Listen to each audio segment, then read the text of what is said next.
Hello everyone, আসসালামু আলাইকুম। কি অবস্থা, কেমন আছি সবাই? আজকে ছিল আমাদের উত্তরা ব্রাঞ্চের কেক মেকিং এন্ড ডেকোরেশন কোর্সের লাস্ট ক্লাসের আউটকাম। এই যে আজকে ছিল হচ্ছে ডেকোরেশন ক্লাস। এই যে মিরর গ্লেজ টাইপের একটা ইফেক্ট দেখতে পাচ্ছেন, এটা আজকে ক্লাসে দেখানো হয়েছে। তারপরে হচ্ছে এটা ছিল ডিপ্লোমেট কেক, একটা হচ্ছে সুন্দর বারবি থিমে করা হয়েছে। আর এটা ছিল আমাদের বাটারস্কচ কেক। সো এটাও সুন্দর করে টপার দিয়ে ডেকোরেশন করা হয়েছে। এই তিনটা ডেকোরেশন আমি দেখিয়েছি। আর আদার্স যেগুলো ডেকোরেশন দেখতে পাচ্ছেন, এগুলো কিন্তু স্টুডেন্টরা 3 দিন ক্লাস করে চতুর্থ দিন এগুলো প্রেজেন্টেশন সাবমিট করেছে। এগুলো কিন্তু আমি করি না। এই যে এইটা রেড ভেলভেট কেক, আগের ক্লাসে দেখানো হয়েছে তাদের। রেড ভেলভেট কেক এক স্টুডেন্ট নিয়ে আসছে। তারপরে হচ্ছে এই যে আপসাইড ডাউন একটা ডেকোরেশন দেখছেন, এটাও স্টুডেন্ট করেছে। ফ্লোরাল থিমের উপরে আর্টিফিশিয়াল ফ্লাওয়ার দিয়ে ডেকোরেশন করেছে, এটাও স্টুডেন্টের করা।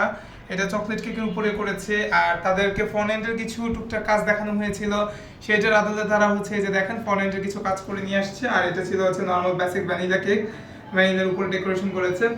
এই ছিল আমাদের টোটাল ওভারঅল থিংস। যাদের ভালো লাগবে যোগাযোগ করতে পারেন। ভালো থাকবেন, সুস্থ থাকবেন, আমার জন্য বেশি বেশি দোয়া করবেন। আল্লাহ হাফেজ।